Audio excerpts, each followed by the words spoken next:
The first day of class is by far the most important day of the entire semester, and almost everything thereafter hinges on what you do that day. Dun dun dun. Dun dun. Dun dun dun. Boom.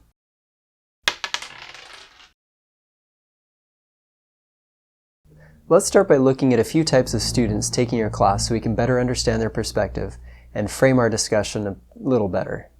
Our first group is majors, students majoring in your core subject, and it actually subdivides into 3 subgroups. We've got majors who are required to take the class and have no other options. These are the students who are most likely to stick with you, largely because they have no choice. Next, majors who are required to take the class, but there are other sections available that might work for them.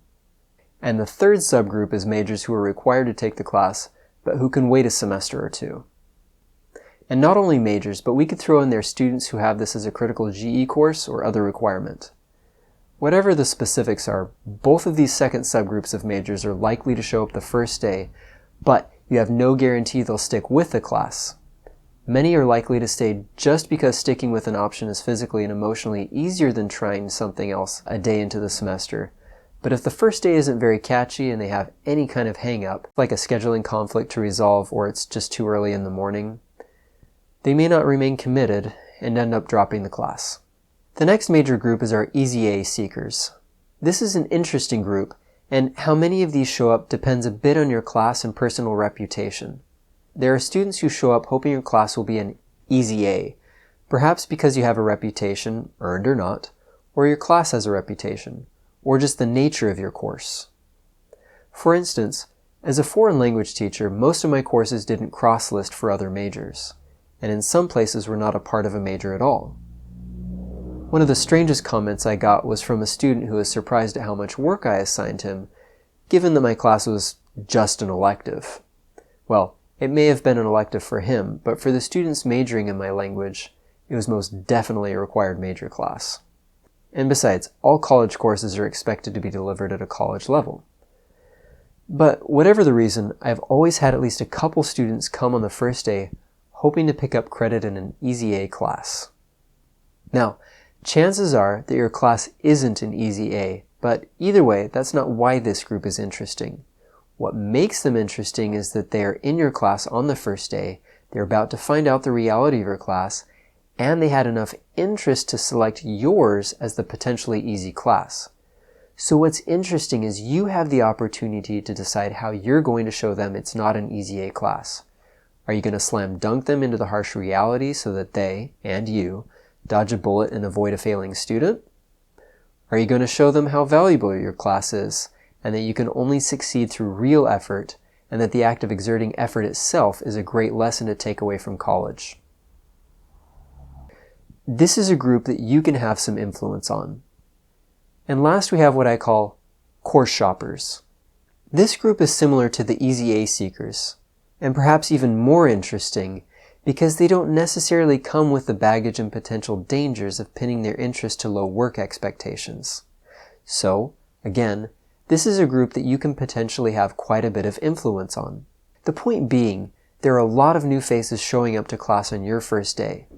Yes, obviously they're all unique individuals with unique circumstances, but you can make some broad groupings that can at least partially inform how you set up their first experience with you. For most teachers, the standard way to run a first day of class looks something like this.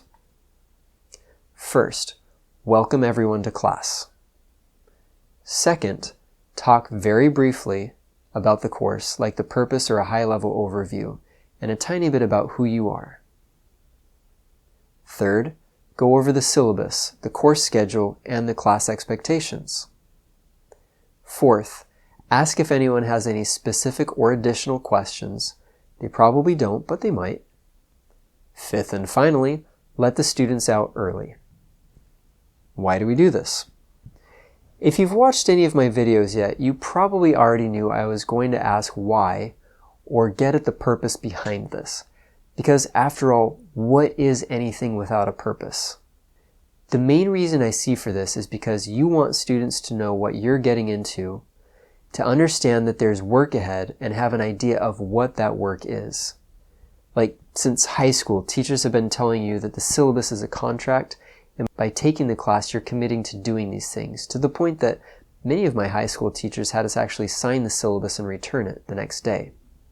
Anyway, knowing what you're getting into and knowing what's ahead. And perhaps most importantly, because it's easy or at least straightforward. This is the one day of the entire semester that you don't have to plan things out in detail, come up with something to entertain the students, or try to guess what strange and new challenges the students will come across that previous students hadn't yet alerted you to. It's a safe day and you just got back from summer break, which wasn't long enough and you weren't paid enough, and you had a bunch of other classes to get a first day lesson plan ready for too. And let's not forget my personal favorite reasons. The department in college or university admin or one of your committees needed you to get some things done right before the semester started and you only just barely found out about it. So, good luck finding time and energy to do anything but this typical first day schedule. But, for better or worse, I am not a typical professor and I do not do typical first day lessons. So, what are some of my personal first day of class shenanigans and what are they good for? The first thing I ever did in my very first college teaching experiences was to put the students to work.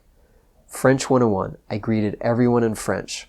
We played the name game in French, meaning I asked everyone their names using only French, and a lot of modeling and a lot of miming. Remember, most hadn't had any French before at this point. I turned over the time to them to go ask each other their names and then, usually, but not always, report on who they met in class, in French with lots of modeling, miming, and ignoring most of their errors. First day.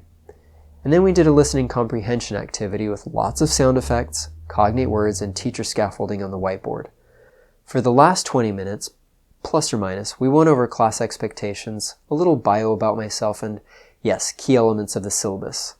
I then assigned them to finish reading the syllabus on their own time, or we sometimes went through it in greater detail the second day, just depending. So, why do those things? What's the point? The first thing we do is work. Like I said, I don't see my courses as electives. They're real courses with university-level expectations.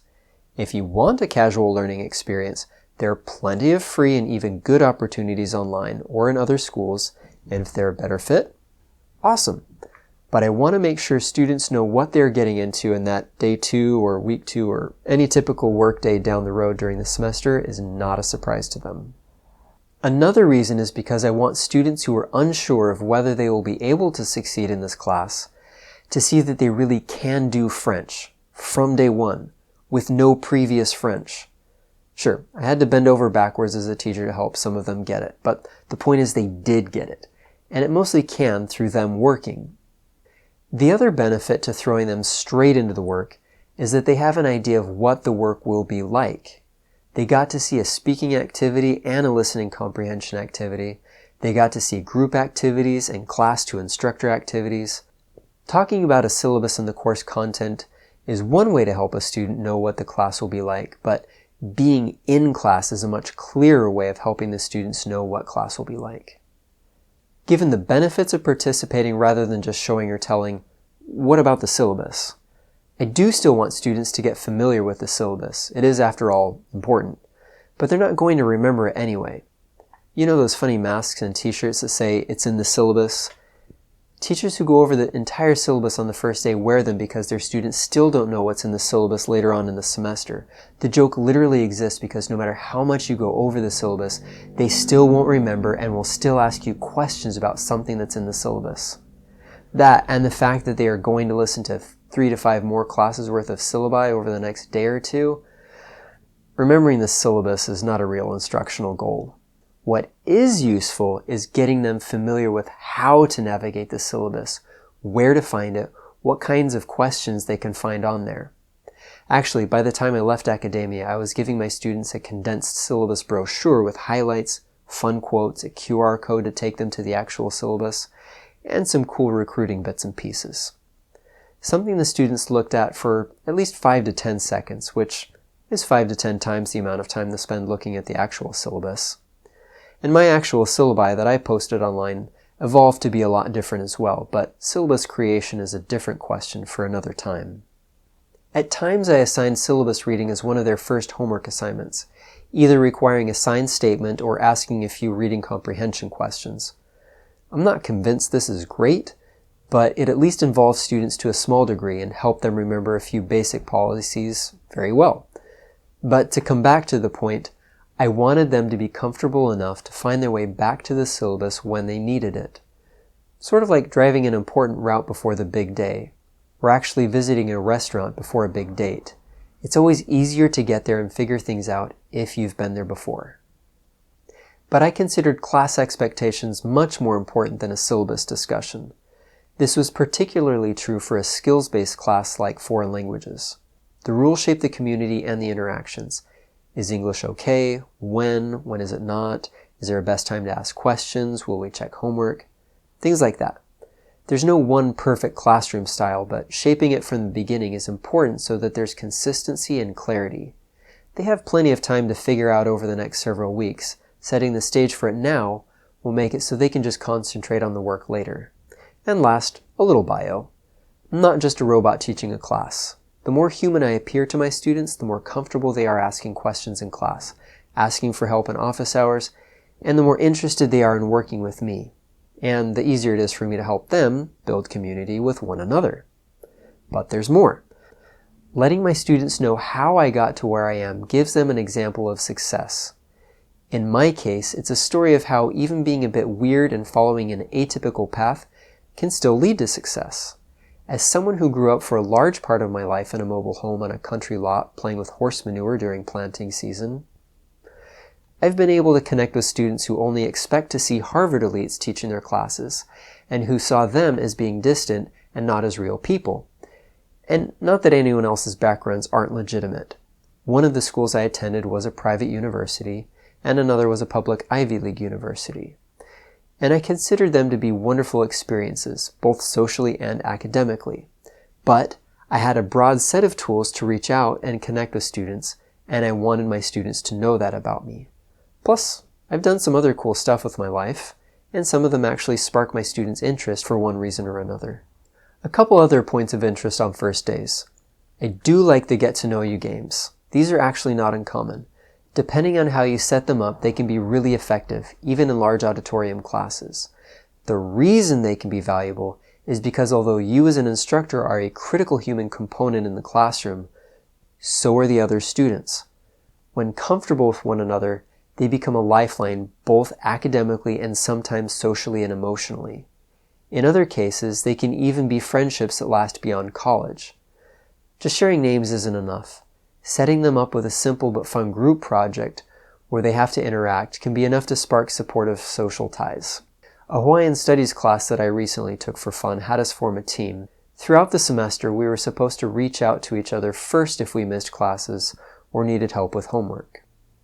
The friendships only lasted the semester, but during the time we connected a lot and did, on average, better on our tests than other groups.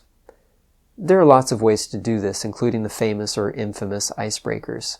But however you do it, creating a community is still one of the most important things you can do for your students. In my videos, I mostly talk about teaching French and Arabic courses. But I also taught a linguistics course and an Arab culture class, both of which were in English and were so-called content courses. For first day activities for the linguistics class, students had to talk about their foreign language speaking and learning experiences, and to talk about their language identity, evaluating the accuracy, comprehensiveness, and usefulness of labels that might apply to them, North American, New Englander, and so on. This helps set the stage for digesting and evaluating information about linguistics and realizing the complexity of perspectives from day one, priming them for future discussions. And for the culture class, I had them draw a horse. This was an activity I took from a French class I attended, but while the surface activity was the same, my purpose was different. We looked at different drawings of horses submitted by students, then talked about the different drawing perspectives of each one, quality, angle, detail. Again, this set the stage for our many and frequent talks about the importance of perspective, yours and theirs, when looking at someone else's culture. When we started out, I claimed that the first day is the most important day of the semester. But is that really true? What other critical days exist? There are test days, the final exam day, those difficult days when somebody comes crying into your office, the days when somebody writes a frustrated email to you, and the day that they write their course evaluations. Most of these have some kind of numerical assessment associated with them, and affect either the student's graduation or your tenure requirements, even if only slightly. But for as important as all these events are, they're still deeply affected by how you start the class, the expectations and relationship you set up with them on the first day. Their willingness to come and cry in your office rather than give up on class without talking to you can be sparked by you presenting yourself as approachable. Their willingness to keep pushing during finals week can be influenced by you teaching them to work from day one. Them not deciding that yours is going to be the sacrificial course that semester can be influenced by you teaching them what they do in class is important and interesting from the outset. And yes, just like you did, most students naturally look for that class that doesn't require as much work or doesn't matter as much so that they can focus on the critical classes. So, just to recap, making an engaging, meaningful first day of class sets the tone for how your students view your class, work with you, care about one another, and value what they get out of this class. This is the day when you and the students are freshest and probably most excited about class, and if you make it a valuable experience, it's a day that you can refer them back to during lessons all throughout the rest of the semester. Thanks for watching. Let me know in the comments section what some of your favorite first day of class activities have been, or comment on some of your first day successes or failures. And be sure to hit both the like and subscribe button if you'd like to see Critical Hit Teacher keep growing and improving. See you in the next video.